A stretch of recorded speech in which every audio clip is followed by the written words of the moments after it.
My name is Ava, and this is the story of my challenging relationship with my mother-in-law, Sophia, who seemed determined to disrupt my life. Sophia, with her somewhat old-fashioned beliefs, had never liked me. For years, my husband William and I lived away from them, which kept her influence at bay. However, when William secured a job near them, we found ourselves back in her sphere of influence. Dealing with Sophia wouldn't have been an issue for me. I had learned to navigate toxic and controlling individuals due to my own problematic relationship with my parents. Benjamin, my father-in-law, had always been supportive, which made things easier for me. The real problem was that Sophia had access to my then 9-year-old daughter, Luna. Luna, who was always affectionate and enjoyed family time, only knew Benjamin and Sophia as her grandparents since we were in no contact with my parents. Despite my previous issues with Sophia, I set them aside for Luna's sake and allied with her to maintain a healthy relationship with her grandparents. William, my husband, also valued family, making it impossible for me to cut off Sophia sooner. Benjamin and Sophia were generally affectionate towards Luna, but a persistent issue lingered with Sophia. She consistently criticized Luna's diet, claiming that I wasn't feeding her properly. According to Sophia, Luna needed more nuts for protein, and she accused me of removing essential nutrients from her meals. I repeatedly explained that Luna was allergic to nuts, even the smell triggering severe reactions. However, Sophia insisted that I was wrong, asserting that Luna needed exposure to overcome her allergies and accusing me of being a bad mother. I half expected this from you, Sophia. Again, we've consulted with a pediatrician and Luna receives balanced meals. People won't die if they don't eat nuts, but Luna could face severe health complications if she consumes them. Despite my explanations and the doctor's advice, Sophia never accepted the logic. She firmly believed that exposure was the best way to eliminate allergies. Exhausted from trying to reason with her, I was met with accusations of being a bad mother. Sophia even attempted to convince Luna to eat allergenic foods, but Luna, aware of the consequences, consistently refused. Growing increasingly concerned about Sophia's actions, I decided to discuss it with William. I expressed my worry about leaving Luna alone with Sophia, fearing she might sneak allergens into Luna's food for exposure therapy. Don't be ridiculous, Ava. My mom may be old-fashioned, but she knows her limits. Besides, Dad is always there to intervene in her experiments. Luna loves spending time with her grandparents, and we can't just tell her to stop. But Sophia is not improving her attitude towards Luna's allergies. I am genuinely worried about Luna's safety every time she stays with her grandparents without me. We need to address this. I am sick with worry. Relax, Ava. There's no need to cut off my parents over something so trivial. Luna deserves the love of her grandparents. She's content with them. You know what? Since you're so concerned about Mom, I'll talk to her. I'm sure she'll listen to me. William assured me that he would communicate our concerns to Sophia. His words rang true, considering Luna genuinely loved her grandparents. I couldn't bring myself to tell Luna to stop seeing them. If she had expressed any desire not to see them, I would have respected her wishes. However, I hadn't realized that no one could stop Sophia, not even William, who had failed to change her ways. The turning point came at Luna's 11th birthday party. Benjamin and Sophia were invited, and they promised to attend. Sophia seemed overly excited, and my motherly instincts were on high alert, though I couldn't pinpoint why. Sophia and Benjamin were among the first guests to arrive, surprising me since Sophia usually wanted to spend as little time near me as possible. She handed Luna a large square box wrapped in birthday-themed paper, saying, "Happy birthday, dear Luna. Here's your gift. Grandma has got you the best gift ever." Luna expressed her gratitude, and Sophia added, "The gift is so big. What's in it, Grandpa?" "I don't know, Luna. Your grandma picked the gift, and she won't even tell me what she got you. We'll both find out when you open it. Open Grandma's gift and see what she got you. I'm sure you'll love it, my dear." "I'll be your absolute favorite, Grandma. I can't wait to see what you gave me. I'm so excited. We can open all the gifts after cutting the cake, Luna. Let all your friends come. And once we are done with the cake, you can go on to open the gifts." No. You need to let Luna open my gift before she cuts the cake. That's the entire reason why I came extra early to give her my gift. While I grew suspicious of Sophia's behavior, Luna appeared visibly happy to receive a nice gift from her grandma. The large, heavy-looking present fueled Luna's excitement, and she eagerly anticipated opening it. Allowing her to start opening her gifts when all her friends arrived, I acquiesced to Luna's insistence on opening Sophia's gift before the birthday cake. as Sophia had told her it needed to be done the correct way. I didn't want to make her sad on her birthday, so I allowed it. Little did I know what disaster would follow on her birthday. Luna and her parents were betrayed by the one person they were supposed to trust. Sophia not only ruined Luna's birthday, but also turned everyone against her. As Luna opened her gift, she discovered a large cake inside with her name on it. Her joy lasted only a minute until she became unconscious. William and I rushed to our daughter, confused and terrified when we noticed the swelling of her throat. In disbelief, I saw William rush to get an epicene while someone else called the police. Knowing who was responsible, I confronted Sophia demanding, "What the hell did you give Luna? What's in that cake?" Sophia feigned innocence, saying, Nothing, Ava. It's just a normal cake. I don't understand." What transpired? There must be some action on your part that led to Luna fainting. It appears evident that you have neglected to provide her with proper nutrition. Despite my prior warnings about potential consequences, you seem to have ignored them. Please refrain from attempting to shift the blame onto me, Sophia. Just moments ago, Luna was happy and in good spirits, and now she appears to be experiencing an allergic reaction. I implore you to disclose what you have done to cause this distress to Luna. Sophia, I sincerely hope you did not tamper with the cake. I regret not keeping a closer watch on you when you promised to procure the best gift for Luna. Inform Ava of your actions and take responsibility. Look at Luna. She is turning blue. Ignoring Sophia's presence, I focused on Luna, and RH rushed over with the epicene that I typically use for my child. Although the swelling subsided somewhat, Luna remained unconscious. It became evident that a hospital visit was the only viable option to ensure her complete recovery. The room was filled with palpable concern for Luna. Tears welled up in my eyes, and even William appeared on the verge of tears. Sophia, already in tears herself, seemed somewhat frightened. At that moment, I resolved to dissect the cake and discover its contents. What I uncovered left me utterly shocked to my core. I demanded an explanation from Sophia, questioning her sanity for giving my daughter a cake filled with nuts. I had explicitly warned her numerous times about Luna's nut allergy. "Sophia, what is wrong with you? You callously ignored my cautions and included nuts in the cake, jeopardizing Luna's well-being. How could you be so recklessly foolish?" My only intention was to safeguard Luna, not to cause her harm. I detested the fact that Ava imposed such strict limitations on Luna's diet. While it's true that she might experience adverse reactions at times, gradual exposure could have been a solution. My frustration erupted when, in response to Ava's actions, I confronted her exclaiming, "Are you out of your mind? My daughter is allergic to nuts, for God's sake. She could have died from this reaction. Who granted you the authority to unilaterally decide how to handle her allergies? Look at the mess you've caused. I am Luna's grandmother, and I have the right to care for my baby. I assure you she will recover in time.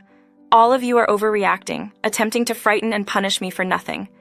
I bet this is all part of EST Camilla's plan to tarnish my reputation. Listen to me, Sophia. If things go my way today, you will face severe consequences for your actions. But right now, ensuring my daughter's well-being is my top priority." As I finished expressing my concern, the ambulance arrived with paramedics. They attended to Luna and transported her to the hospital, with us accompanying her. The doctors at the hospital informed us that Luna would need time to regain consciousness, and would have to stay at the hospital for a day or two. Emotionally overwhelmed, I broke down in the hospital, finding solace in William's comforting arms. After collecting myself, R contacted Benjamin to update everyone that Luna was no longer in immediate danger. Upon hanging up the call, I turned to R and expressed my deep resentment, saying, "RH, I will never forgive Sophia for what happened today. Do you realize that she could have endangered our daughter's life? I've been contemplating the gravity of the situation. Ava, trust me, it's beyond belief, something I wouldn't have accepted had I not witnessed it firsthand. My mother has transformed into someone so heartless that she's unrecognizable to me now." Sophia orchestrated all of this merely to prove that I am a negligent mother.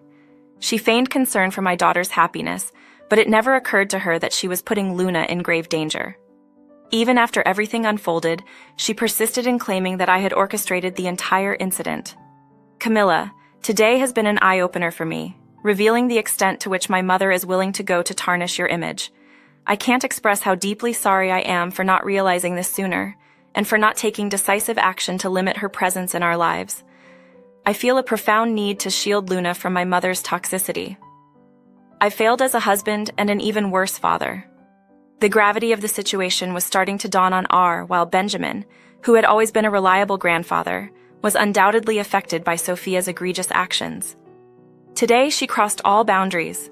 Despite getting away unscathed from previous stunts, this time we are determined not to let her escape the consequences easily.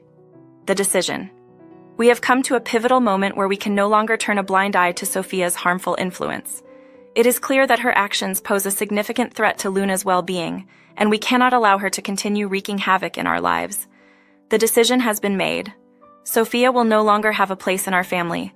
We are resolved to protect Luna from any further harm and ensure that she grows up in a healthy and nurturing environment. This may be a difficult path, but for the sake of our daughter's safety and happiness, it is a decision we are committed to enforcing. Following a profound discussion, my husband and I swiftly reached a decision while Luna was still in the hospital. It was time to return home. Benjamin, Sophia, and a few guests stayed behind, seeking updates on the situation. This presented the opportune moment to address Sophia's transgressions. 4 hours had passed since the incident when we arrived home. In the living room, we found Benjamin scolding Sophia, who nonchalantly typed away on her phone. Beside them lay the untouched birthday cake that Luna never had the chance to cut. Despite the sight bringing tears to my eyes, I restrained my emotions. As soon as they noticed our presence, Benjamin and Sophia rushed towards us. "I've just got an update," I said. "Luna is in good hands and she'll recover soon. Though she's still unconscious, the doctors are optimistic. Thank God Luna is going to be all right." I was frantic with worry, but it seems there was nothing to be concerned about. It wasn't even a significant issue. Luna will be fine, and her immunity against nuts will improve in no time. Her allergies will become a thing of the past.